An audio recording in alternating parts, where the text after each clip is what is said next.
Be me. 24. Got a degree but no job. Laid off from a startup after 9 months. Company used words like agile and resilient. Went bankrupt due to admin bloating out of control. Lease up in 2 weeks. Call mom. She says come home. Dad is quiet in the background. I hear a drawer close. Say I'll only stay a month. We all pretend to believe that. Arrive with 2 duffel bags and a tired smile. House smells like lemon cleaner and fried onions. Mom hugs and Dad pats my shoulder. Living room looks the same as it did in high school. Same couch dent where I used to sit to play on the Xbox. Same family photo from the cruise we hated. The whole place looks like a time capsule. First week is honeymoon mode. Mom cooks too much. Dad asks about my resume constantly. I say I'll apply to everything. They say, take your time. But I hear the clock ticking. Start noticing little things. Dad's tool bench moved into the garage, like a tiny office exiled from the house. Mom's coffee mug collection doubled, half of them with sayings about strong women. The dishwasher runs at weird hours. Nobody sits at the dining table. We all eat at different times like we're strangers. Mom asks me to take out the trash. 3 times in 1 hour. I keep forgetting. She says it's fine and does it herself. Then slams the lid extra hard. Actions speak louder than words, I guess. Dad disappears after dinner, says he has paperwork to do. Paperwork for what? His job is hands-on. It doesn't require admin work. He used to come home with a sawdust halo. Now his jeans are too clean. Work slowed down after the big box store opened. He never says it outright, just polishes wrenches that don't need it. But the tough guy with no feelings facade is slowly fading. I dig out my old desk, cover it with job boards and sticky notes. Every listing wants 5 years of experience and requires absolute brand loyalty. I write cover letters at 2 a.m. Submission confetti feels like pity glitter. No replies. My phone is as silent as a library. Mom asks how many applications I sent today. I say 8. She nods like a manager, then says, remember to network. I hate that word more than rejection. I say I'm trying. I wish trying paid rent. Week 2. I catch them in the kitchen. Voices low. Mom says you told the bank you'd call. Dad says I did. She says then, why did they call me? He doesn't answer. Slices an apple like it did something wrong. I open the fridge and stare like a prop. They switch to weather talk, cloudy with a chance of foreclosure. Next day, Mom takes me to the store. We buy the cheaper cereal. She holds 2 brands and debates for 5 minutes, then picks the one with a coupon. I remember being a kid and throwing name brands in the cart. She never said no back then. Now she looks at the prices of everything we're buying. Dad teaches me how to fix the leaky sink. We work shoulder to shoulder, mostly silent throughout the entire ordeal. He says lefty-loosey in a soft voice. I pretend I didn't already know, because I miss being taught. He says grip it steady, like he's talking about more than a wrench. I apply to a warehouse job, tell myself it's temporary. Get an interview. Mom prints my resume, puts it on the counter like a prayer. Dad says good luck without looking up. I get the job. Schedule is night shift. Sleeping schedule is going to get destroyed but worth it. Parents let me stay home while I get my finances in check. I walk in at dawn as Dad pours coffee. We nod to each other but don't say anything. Mom sleeps on the couch sometimes, remote still in her hand. TV asks if we're still watching. Something is definitely wrong. Month 2. Start looking for a place to rent. Monday nights around 9, after Mom's favourite show, after Dad's second beer. Not drunk, just honest in a way he isn't at noon. They try to whisper. But I could overhear their angry whisper shouts. Topics rotate in a loop. Money. Time. Who forgot what? Who remembered everything? Who gave up first? Who kept score? The situation seems to be at a breaking point. I start doing dishes preemptively. Think it might help the situation a little. Idiot move. Mum thanks me and keeps arguing. Dad says, leave the kid out of it. I am not a kid.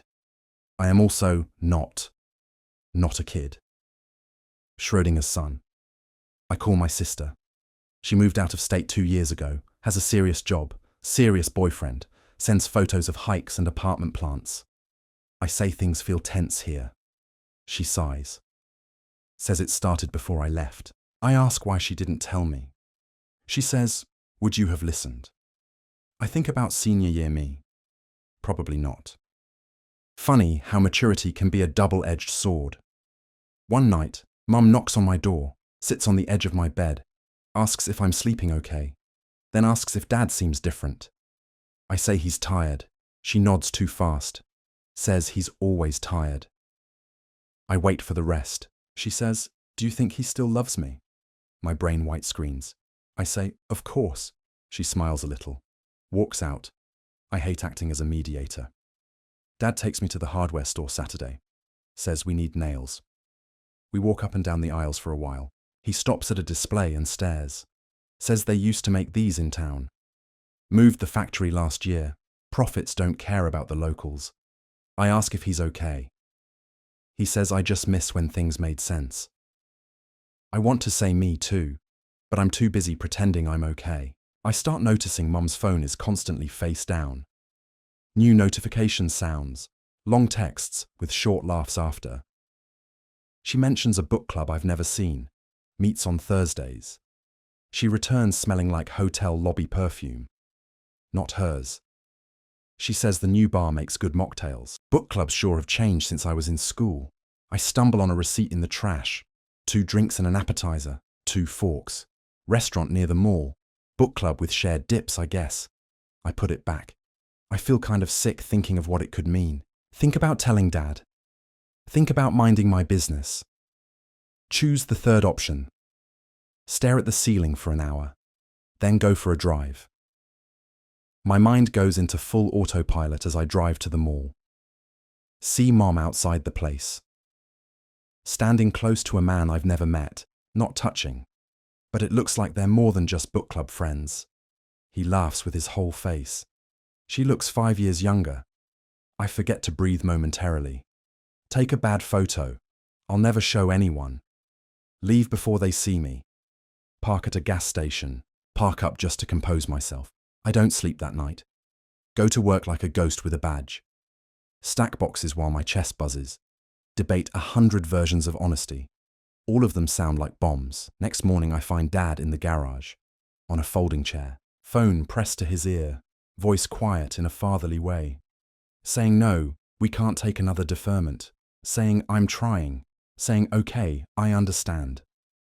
He hangs up and sees me. Says, what's up, champ? I want to cry and tell him everything.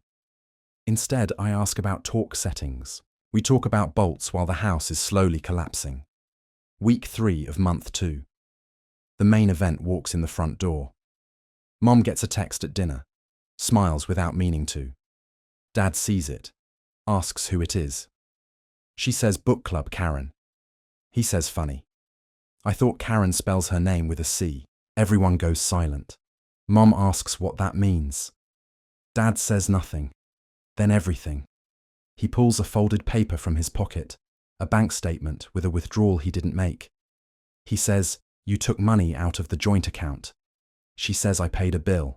He says at the mall restaurant. My fork shakes on its own. I say, I'll give you 2 space. They say no, then immediately forget I exist. Voices go high, then low, then sharp. Words like respect and never and always. Mom says I'm lonely. Dad says I'm drowning. Mom says you don't even look at me. Dad says the power company looks at me plenty. I learn that love can die for so many different reasons. Mom says it wasn't physical. Dad laughs without humor, asks if it matters. She says it does to me. He says it does to me too, like it hurts either way. Mom turns to me, says tell him he's been absent for years. I like him a deer in the headlights. Dad says don't drag him into this. She says he lives here. I say, I don't know anything. And in that moment, I am more honest than I've been all year. The fight pauses from exhaustion. They retreat to opposite corners of the house. I sit at the table alone, with a plate of cooling rice as witness. Later that night, Dad knocks on my door, sits down without asking, says, "I'm not mad at you." I say I know. He says, "I'm not even mad at her." I don't believe him, but I nod. He says, "I just wish someone would ask if I'm okay." I say, "Are you okay?" He laughs, then cries without sound. First time I've seen that. He says, "I'm tired of being the wall." Everyone leans on. I don't know how to react. I offer to pick up extra shifts. He shakes his head. Says, "You're not a bandage for us." I think I am, though, and it terrifies me. The house settles into a ceasefire. Plates clink softer, doors close gentler. But it feels like it could all blow up again. Mum starts staying out later, calls them meetings, starts organising parts of the house just to do something. The motion keeps her from sitting in silence. I get it. I run laps around the block after shifts. Pretend I'm training for something. I am not. It's just another excuse. I write Dad a note, says dinner Friday, just us. He circles it on the calendar. We go to a cheap steak place. He orders medium. Gets well done, says it's fine, and eats it anyway. Talks about fishing trips we never took. I say we can still go. He smiles the way people smile in family photos. We get home to find Mom on the porch. She looks small. Says we need to talk. 3 chairs. She says she needs space. Dad says space from what? She looks at me. I shrink to a child in a hoodie. She says, from being watched, from being blamed for being unhappy, from being the only one who says it out loud. She asks if she can stay with her sister a while. Dad nods once. I feel my family cracking down the middle. Mom packs a bag that night, just enough to promise she'll be back, not enough to guarantee it.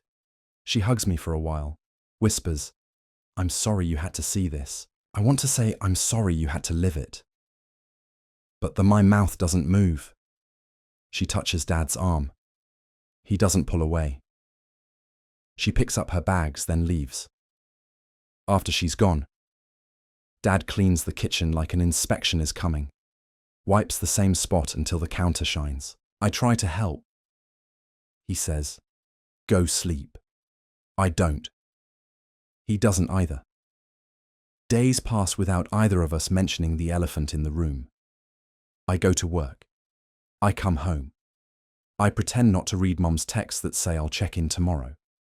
Tomorrow never comes. Dad starts sleeping in the recliner. TV plays fishing shows at 3 a.m.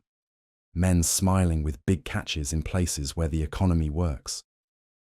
Sister flies in for a weekend. We sit in the yard with paper cups.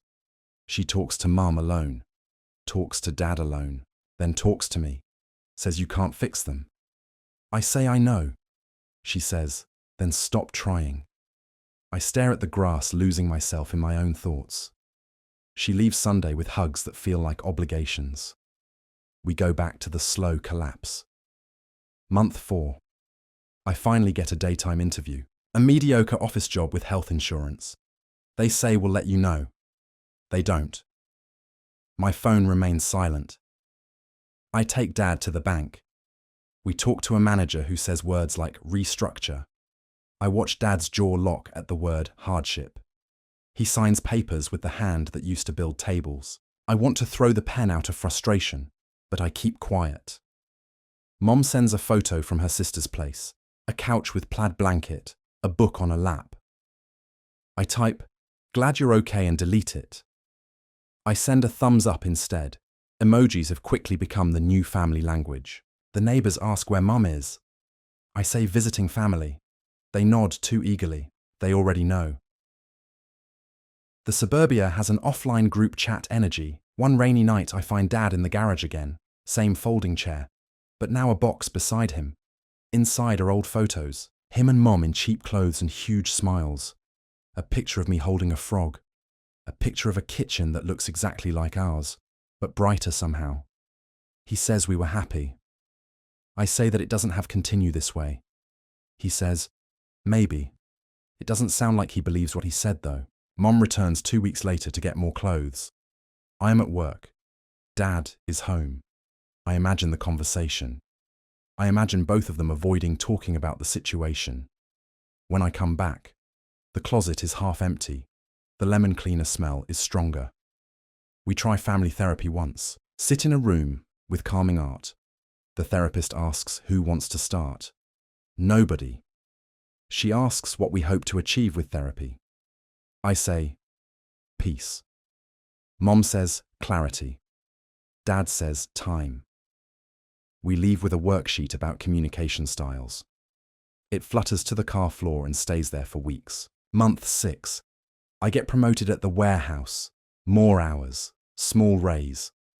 My back starts to hurt from the long hours. I start bringing groceries without asking. Dad eats what I cook and says proud of you. Mom texts hearts from another zip code. One afternoon, I run into the book club man at the store. He doesn't see me. Or maybe he does, and chooses to act like he hasn't. He looks normal, like someone whose life is not ruining mine. That makes me irrationally angry. I pick up canned soup and almost dent it with my grip. Then I put it back. I am not a hero in any version of this story. Dad starts going on early morning drives. Returns with cheap coffee and a calmer face. I ask where he goes. He says nowhere. I think nowhere is a mercy. The holidays finally arrive. But it doesn't have the same atmosphere as it once had. Thanksgiving lunch with Dad, dinner with Mum and her sister. I carry pie between houses like a peace treaty. Everyone smiles too much. It feels like everyone is avoiding the topic as much as they can. New Year's Eve. I sit on the porch with a blanket. Dad inside asleep on the recliner. Mom texts Happy New Year at midnight. I stare at it and respond with a similar message. I hope the new year will bring a new beginning. But it doesn't look likely. Year 1 ends. I'm still home. The job search has turned into a full-time job in it itself. The temporary month of being at home turned into a year. At this stage, it doesn't look like that will change anytime soon. I stop trying to be the referee. Instead, I try to be supportive to both sides. Make dinner. Fix small things. Replace a flickering bulb. Watch Dad accept that quiet is not peace. Watch Mom accept that distance is a kind of answer. Watch myself accept that I can't save people who raised me. Sometimes Dad asks how tall I feel today. A joke from when I was 10 and lying about growth. I say 5'10" in spirit. He laughs and says, "You'll hit 6 foot in patience soon." These small callbacks to when I was younger hurt the most. If only we could all go back in time to when everything was okay. Last week, I sat with Mum at a diner. She stirred her coffee mindlessly as she stared through the window. Said, "Do you hate me?" I said no. She said, "Not even a little." I said, "Sometimes, but it passes." She nodded like that was fair. In the end. Mom keeps her apartment. Dad keeps the house. I keep the couch dent warm. We rotate dinners to keep everyone happy. Even now, there's no reunion in sight. Just 3 people, learning to live apart, but together at the same time. FW.